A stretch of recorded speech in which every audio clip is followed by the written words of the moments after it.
Water project ఉందో, మీరు రాయలసీమ బిడ్డ అయ్యుండి కూడా కనీసం రాయలసీమ ప్రజల మీద కూడా ప్రేమ లేకోకుండా కనీసం ఒక్క రూపాయి కూడా మీరు ఖర్చు పెట్టిన విషయం వాస్తవం కాదా అని చెప్పేసి అడుగుతామని నేను. మరి అటువంటి ప్రాజెక్ట్ని కొన్ని వందల టీఎంసీల నీటిని సరఫరా చేయడానికి కాలువలను వెడల్పు చేయటం, హంద్రీనీవా కాలువను వెడల్పు చేయటం కానివ్వండి, లేదు లైనింగ్ చేసి చిత్తూరు జిల్లాకి డ్రింకింగ్ వాటరు, ఇరిగేషన్ వాటర్ తీసుకెళ్తాం మూలంగా కొంత ఇరిగేషన్ పెరిగి ఉండొచ్చు. ఎందుకంటే అనంతపూరు, కడప, అదేవిధంగా చిత్తూరు జిల్లా రైతులకి ఈ హంద్రీనీవా ద్వారా చాలా మేలు జరిగిన విషయం వాస్తవమే. మరి మీరు 5 సంవత్సరాల్లో 2021లో మీరు తీసుకొచ్చింది కేవలం 5.5 లక్షల టన్నులు మాత్రమే. ఈ సంవత్సరం మేము 7 లక్షల టన్నుల్ని యూరియాని అందుబాటులోకి తీసుకొచ్చాం. రైతులకి ఎప్పుడైనా సరే వారికి కావాల్సిన యూరియాని మేము సరఫరా చేయడానికి మా డిస్ట్రిబ్యూషన్ వ్యవస్థ ఏదైతే ఉందో, ప్యాక్స్ కానివ్వండి, లేదు కొన్ని చోట రూల్స్ ప్రకారం కేంద్ర ప్రభుత్వం నిబంధించిన రూల్స్ ప్రకారం డీలర్స్ ద్వారా కానివ్వండి సరఫరా చేయడానికి మేము సిద్ధంగా ఉన్నాం. అయినా కూడా మీరు సృష్టిస్తున్న భయాందోళన మూలంగా లేని విషయాల్ని, అబద్ధాలని ప్రజల్లోకి తీసుకెళ్ళటం ద్వారా రైతుల్లో ఒక భయాందోళన సృష్టించి ఒక కృత్రిమైన కొరతని సృష్టించడానికి, తద్వారా లబ్ధి పొందడానికి ప్రయత్నం చేస్తున్నారని చెప్పేసి నేను ఈ సందర్భంగా తెలియజేస్తామని. మరి 2025 ఆగస్టుకే మేము 5,69,719 టన్నుల్ని మేము సరఫరా చేశాం రైతులకి. మరి ఆగస్టు 3 తారీఖు తర్వాత 94,482 టన్నుల్ని మేము సరఫరా చేశాం. మరి వచ్చే నెల 10వ తారీఖు కల్లా అంటే ఖరీఫ్లో ఇంకొక 40,000 టన్నులు, మొత్తం 7 లక్షల మెట్రిక్ టన్నుల్ని రైతులకు అందజేస్తామని చెప్పేసి మనం చేస్తున్నాను. దయచేసి రైతులు ఈ వైఎస్ఆర్ సిపి చేసే ప్రచారం ఏదైతే ఉందో, వీళ్ళ బతుకంతా కూడా అబద్ధాల మీద, లేకపోతే విధ్వంసాలు సృష్టించడం ద్వారా, లేకపోతే ఫేక్ ప్రచారాలు చేయడం ద్వారానే వాళ్ళ విధానంగా పనిచేస్తున్నారు. కాబట్టి దయచేసి రైతు సోదరులకి మనం చేస్తా ఉన్నాం. ఈ కూటమి ప్రభుత్వం చంద్రబాబు నాయుడు గారి నాయకత్వంలో రైతుల పట్ల అత్యంత బాధ్యతతో పనిచేస్తుందని చెప్పేసి ఈ సందర్భంగా మనం చేస్తాను. ఆ బాధ్యతలో భాగంగానే రైతులకి అనేక మేలు కలిగించే విషయాలు చేశాం. మరి ఉదాహరణకి ఈ రాష్ట్రానికి మరి లైఫ్ లైన్, జీవనాడి లాంటి పోలవరం ప్రాజెక్ట్ని సర్వనాశనం చేసేస్తే, ఆఖరికి వాళ్ళ మాటల్లోనే ఈ ప్రాజెక్ట్ ఎప్పుడు పూర్తవుతుందో చెప్పలేని పరిస్థితి అని చెప్పేసి ప్రకటించేంత వరకు విధ్వంసం చేసేస్తే, మరి మన ముఖ్యమంత్రి గారు ఈ రాష్ట్రానికి జీవనాడి లాంటిది, రైతులకి రాబోయే కొన్ని దశాబ్దాలు ఎటువంటి ఇబ్బంది లేకోకుండా రైతులు చక్కగా వ్యవసాయం చేసుకోవాలనే లక్ష్యంతో 2027కి పూర్తి చేయడానికి అన్ని సకల చర్యలు కేంద్ర ప్రభుత్వం సహకారంతో తీసుకుని పూర్తి చేస్తున్న విషయాన్ని ఒకసారి గుర్తించమని చెప్పేసి మనం చేస్తాను.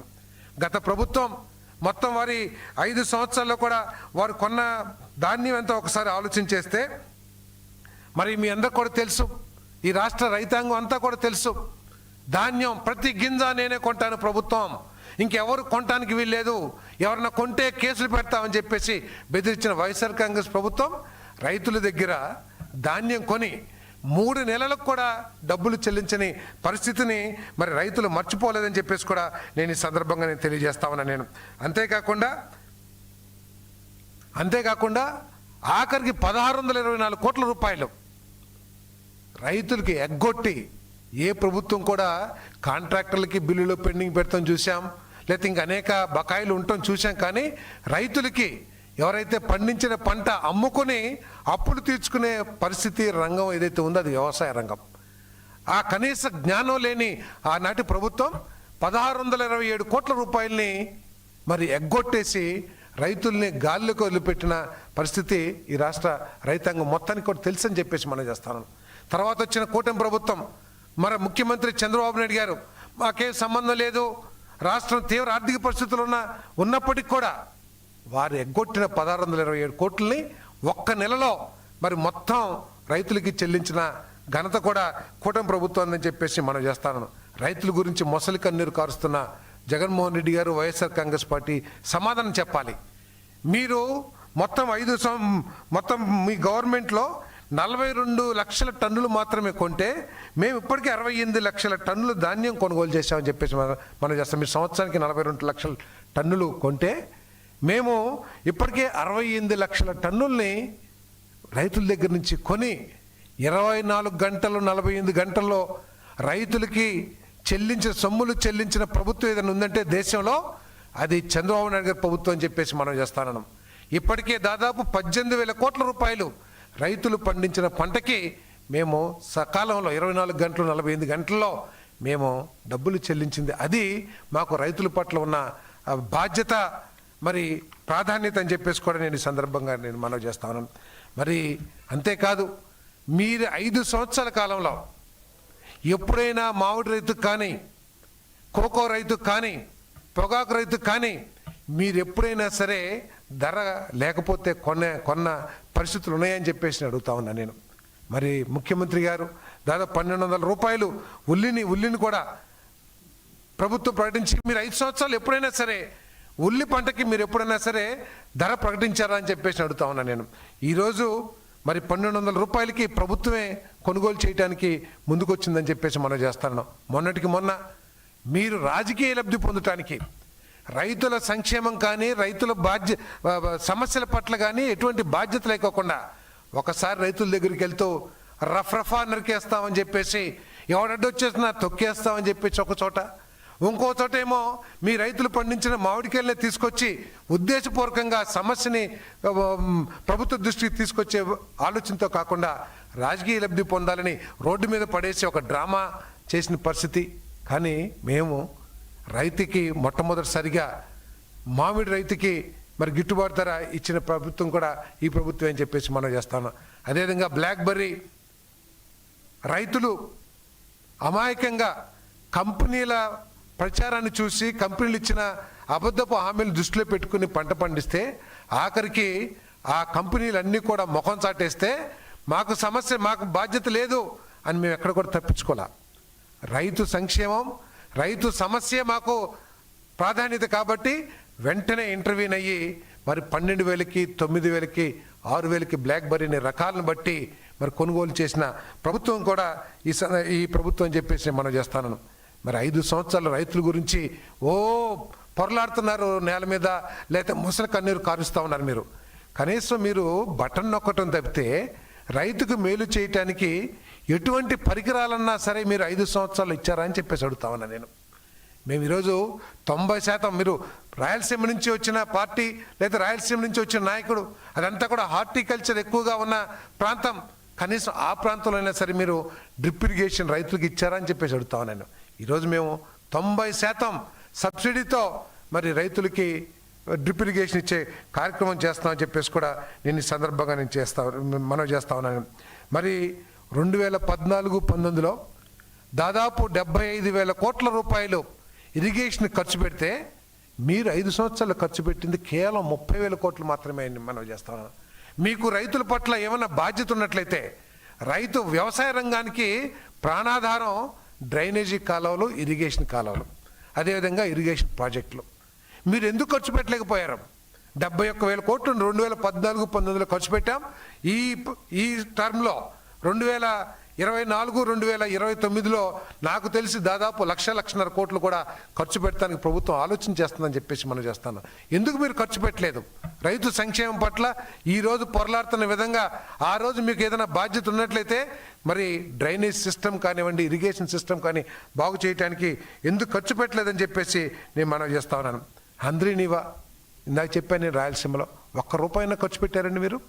మీ కడప మొన్న పులివెందులు వెళ్ళాం మేము, ఒక ఏదో చెరువు పేరు గుర్తులేదు నాకు, ఆ చెరువు నింపితే పులివెందుల మండలం మొత్తం కూడా రైతులు సుభిక్షంగా పంటలు పండించుకుంటున్న అవకాశం ఉంది అని చెప్పేసి రైతులందరూ కూడా గగ్గోలు పెట్టారు. అది మాకు ఇవ్వండి అని చెప్పేసి. అది ఇవ్వాలంటే, సస్టైనబుల్గా కావాలంటే నీరు ఆ హంద్రీనీవా కాలం పూర్తయితే ఆ చెరువులు నిండుతానికి అవకాశం ఉంది. మరి కనీసం రాష్ట్రాన్ని వదిలేసేయండి, రాష్ట్రం మీద మీకు ప్రేమ లేదు, కుటుంబం మీద మీకు ప్రేమ లేదు, మీకు ఓట్లేసిన ప్రజల మీదన్నా ప్రేమ ఉండాలి కదా. పులివెందుల మండలానికి మరి ప్రాణాధారమైన ఆ చెరువులు నింపడానికి ఎందుకు ప్రయత్నం చేయలేదని చెప్పేసి కూడా నేను ఈ సందర్భంగా నేను అడుగుతున్నానని చెప్పేసి మనం చేస్తాను. మరి ఈ విధంగా మీరు దయచేసి రైతు సోదరులందరికీ కూడా మనం చేస్తా ఉన్నా నేను, మీరు ఆందోళన చెందాల్సిన అవసరం లేదు. రైతులకు కావాల్సిన ఎరువులన్నింటినీ కూడా ఏ రోజు గత ప్రభుత్వంలో జగన్మోహన్ రెడ్డి కానీ ఆ ప్రభుత్వం కానీ రైతుల ఎరువుల గురించి, ఇరిగేషన్ వ్యవస్థల గురించి, డ్రైనేజీ సిస్టమ్ గురించి ఎప్పుడు రివ్యూ పెట్టిన దాఖలాలు ఎక్కడా లేవు.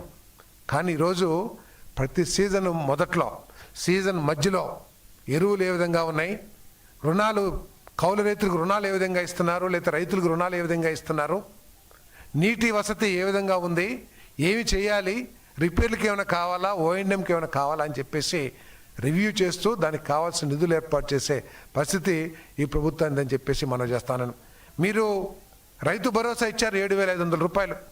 ఈరోజు ప్రభుత్వం రైతు సంక్షేమాన్ని కాంక్షించి రైతు సమస్యలను దృష్టిలో పెట్టుకుని దాన్ని 14,000 చేసి కేంద్ర ప్రభుత్వంతో కలిపి 20,000 రూపాయలు ఇస్తున్న విషయం అన్నదాత సుఖీభావ రూపంలో ఈ రైతులందరికీ కూడా తెలుసు. కానీ ఇక్కడ గుర్తించాల్సింది ఏంటంటే, సరే మీకంటే డబల్ మేము సబ్సిడీ ఇస్తున్నాము, అది పక్కన పెడదాం, కానీ మీరు కౌలు రైతులకి రైతు భరోసా ఇచ్చారా అని చెప్పేసి అడుగుతా ఉన్నా నేను.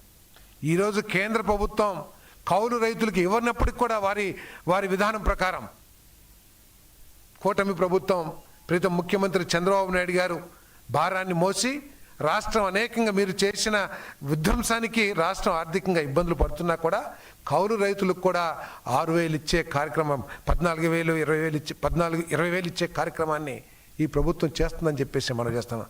కాబట్టి రైతు సోదరులకి మనం చేసేది ఏంటంటే, రైతు సమస్య పరిష్కరించటం మా అందరికీ కూడా అత్యంత ప్రాధాన్యమైన విషయం అని చెప్పేసి మనం చేస్తున్నాం.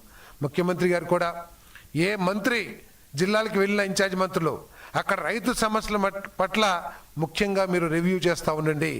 ఏ సమస్య ఉన్నా ప్రభుత్వం దృష్టికి, నా దృష్టికి తీసుకురండి, వెంటనే వాటికి పరిష్కారం చూపిద్దామని చెప్పేసి పరిపాలన జరుగుతుందనే విషయాన్ని దృష్టికి తీసుకొస్తాను. యూరియా తప్పకోకుండా ప్రతి ఒక్కరికి కూడా కావాల్సినంత చేస్తాం.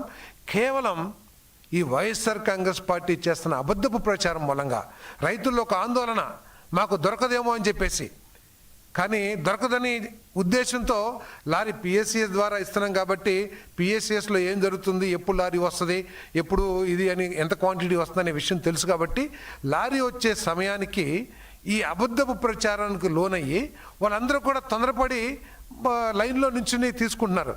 ఇది కూడా వారు లైన్లో నుంచోవాల్సిన పరిస్థితికి కారణం వైఎస్ఆర్ కాంగ్రెస్ పార్టీ చేస్తున్న అబద్ధపు ప్రచారాన్ని చెప్పేసి కూడా నేను మనవి చేస్తాను.